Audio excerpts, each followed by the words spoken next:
বাংলাদেশের আপডেট সংবাদে আপনাদেরকে স্বাগত। শুরুতেই সংবাদ শিরোনাম।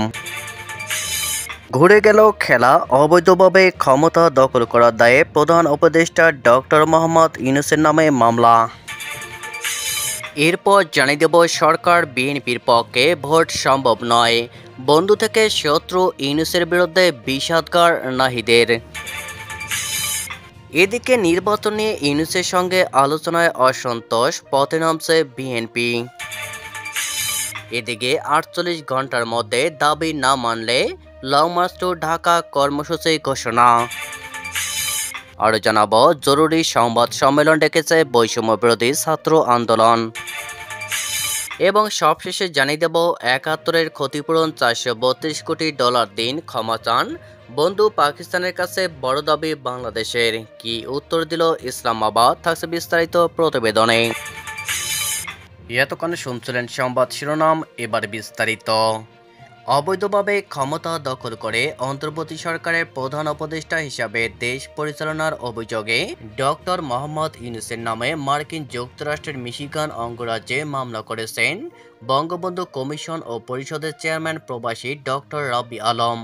মোহাম্মদ ইউনূস অবৈধভাবে ক্ষমতা দখল করে সাধারণ মানুষের জীবনের শান্তি স্বস্তি কেড়ে নিয়েছে, দেশব্যাপী হত্যা, অগ্নিসংযোগ, লুটপাট শুরু করেছে।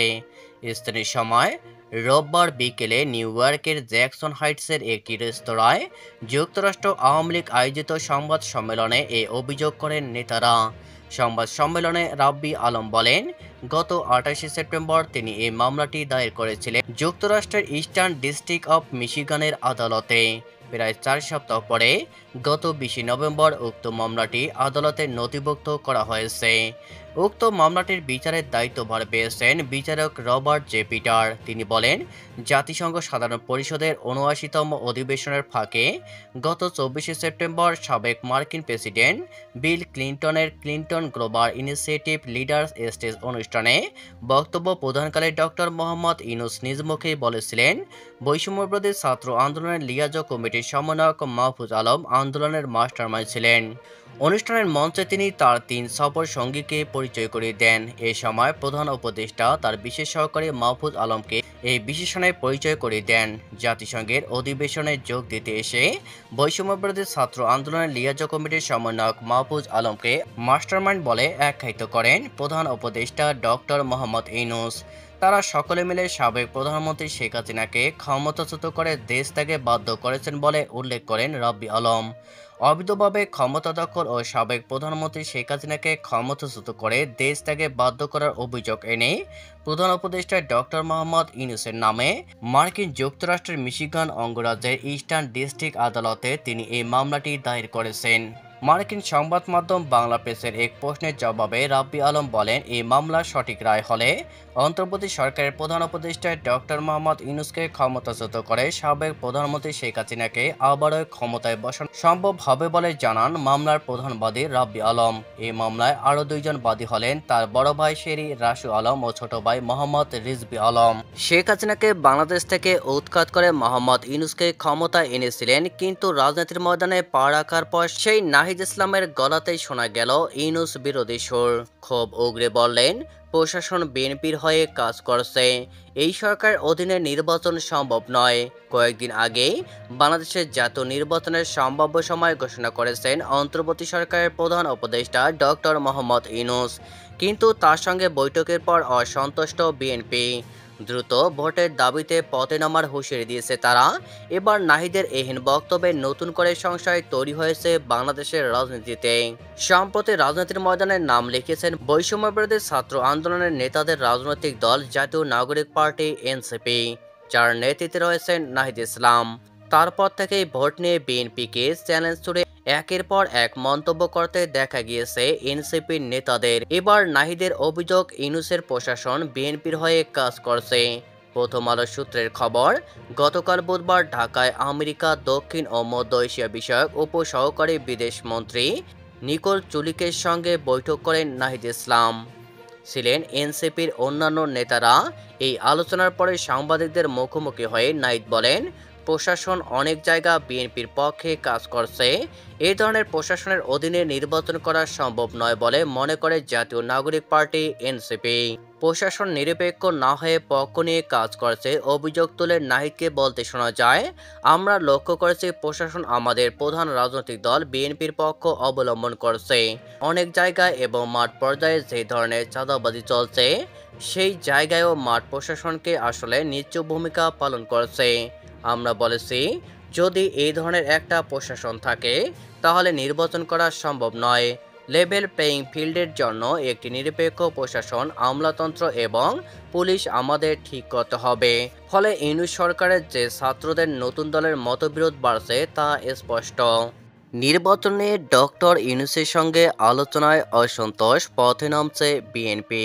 নির্বাচন নিয়ে মোহাম্মদ ইউনূসের সঙ্গে বৈঠকে বসেছিলেন বিএনপির প্রতিনিধিরা, কিন্তু এই আলোচনা একেবারেই সার্থক হয়নি।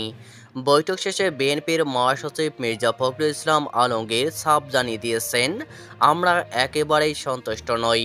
কয়েকদিন আগে ইউনূস জানিয়েছিলেন ডিসেম্বর থেকে জুনের মধ্যে ভোট হবে বাংলাদেশে, কিন্তু কোনো সুস্পষ্ট তারিখ জানাতে পারেননি। আর এ নিয়ে ক্ষোভ বিএনপির। তাদের আশঙ্কা এভাবে নির্বাচন বিলম্ব করার চেষ্টা চলছে, তাই দ্রুত ভোটের দাবিতে রাজপথে নামার হুঁশিয়ারি দিয়েছে খালেদা জিয়ার দল। জানা গিয়েছে গত বুধবার দুপুরে রাষ্ট্রীয় অতিথি ভবন যমুনায় প্রধান উপদেষ্টার সঙ্গে বৈঠক করেন মির্জা ফখরুল ইসলাম আলমগীর। তার সঙ্গে ছিলেন দলের জাতীয় স্থায়ী কমিটির সদস্য জমির উদ্দিন সরকার, মির্জা আব্বাস, নজরুল ইসলাম খান, ইকবাল হাসান মাহমুদ টুকু, সালাউদ্দিন আহমেদ ও আমির খসরু মাহমুদ চৌধুরী। আলোচনা শেষে মির্জা ফখরুল বলেন, প্রধান উপদেষ্টা ভোটের কোনো সুনির্দিষ্ট তারিখ আমাদের দেননি। তিনি বলেছেন ডিসেম্বর থেকে জুনের মধ্যে নির্বাচন শেষ করতে চান। ডিসেম্বরের মধ্যে যদি নির্বাচন না হয় তাহলে দেশের রাজনৈতিক, অর্থনৈতিক ও সামাজিক পরিস্থিতি আরও খারাপের দিকে যাবে। সেটা তখন নিয়ন্ত্রণ করা বেশ কঠিন হবে। প্রধান উপদেষ্টা এই কথা বলেননি যে ডিসেম্বরে নির্বাচন হবে না, কিন্তু জুন পর্যন্ত সময় নিয়েছেন। আমরা এই কথাটা পরিষ্কার করে বলেছি, hour cut out time is December. ৬ দফা দাবি মেনে নিতে অন্তর্বর্তী সরকারকে ৪৮ ঘন্টার আলটিমেটাম দিয়েছে পলিটেকনিকের শিক্ষার্থীরা। ৪৮ ঘন্টার মধ্যে দাবি না মানলে লং মার্চ টু ঢাকা কর্মসূচি ডাকার ঘোষণা দিয়েছেন তারা। আজ রবিবার দুপুরে রাজধানী আগারগাঁওয়ে মহিলা পলিটেকনিক ইনস্টিটিউটের সামনে মহাসমাবেশ থেকে এই হুঁশিয়ারি দেন কারিগরি ছাত্র আন্দোলনের প্রতিনিধি নিশান রহমান। তিনি বলেন, ৪৮ ঘন্টার মধ্যে আমাদের ৬ দফা দাবি নিয়ে কোনো সমাধান না এলে লং মার্চ টু ঢাকা কর্মসূচির ডাক দেওয়া হবে। সকাল থেকে কারিগরি শিক্ষা বোর্ডের অধীনে রাজধানীর বিভিন্ন সরকারি, বেসরকারি পলিটেকনিক্যাল শিক্ষার্থীরা ঢাকা পলিটেকনিক ইনস্টিটিউটের সামনে জড়ো হতে শুরু করেন। বেলা ১১টার পর থেকে তারা সেখান থেকে বিক্ষোভ মিছিল বের করেন। মিছিলটি রাজধানীর আগারগাঁওয়ে মহিলা পলিটেকনিক ইনস্টিটিউটের সামনে গিয়ে সমাবেশে যোগ দেন। জরুরি সংবাদ সম্মেলনের আহ্বান করেছে জুলাই অভ্যুত্থানের নেতৃত্ব দেওয়া বৈষম্যবিরোধী ছাত্র আন্দোলন। রবিবার রাতে সংগঠনের অফিসিয়াল ফেসবুক পেজে এক বিজ্ঞপ্তির মাধ্যমে এই তথ্য জানানো হয়। বিজ্ঞপ্তিতে বলা হয়েছে, প্রাইম এশিয়া বিশ্ববিদ্যালয়ের শিক্ষার্থী জাহিদুল ইসলাম পারভেজের হত্যাকাণ্ডের ঘটনায় এই সংবাদ সম্মেলনের আয়োজন করা হয়েছে।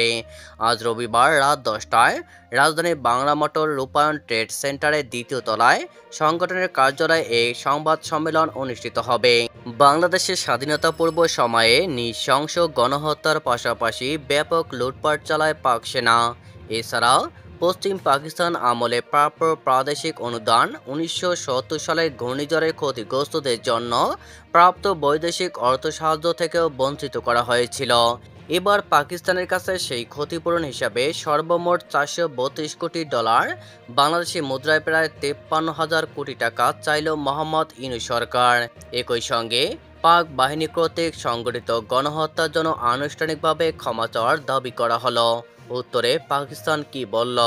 যদিও বিদেশ সচিব পর্যায়ে বৈঠকের পর পাকিস্তানের দিক থেকে যে বিবৃতি দেওয়া হয়েছে তাতে এই অমীমাংসিত বিষয়গুলির কোনো উল্লেখ নেই। আন্তর্জাতিক বিশেষজ্ঞদের বক্তব্য, বাংলাদেশের ক্ষতিপূরণ এবং ক্ষমা চাওয়ার দাবি আদৌ মানবে না পাকিস্তান। সেক্ষেত্রে আন্তর্জাতিক মঞ্চে ঘোষিতভাবে মুখ পড়বে ইসলামাবাদের।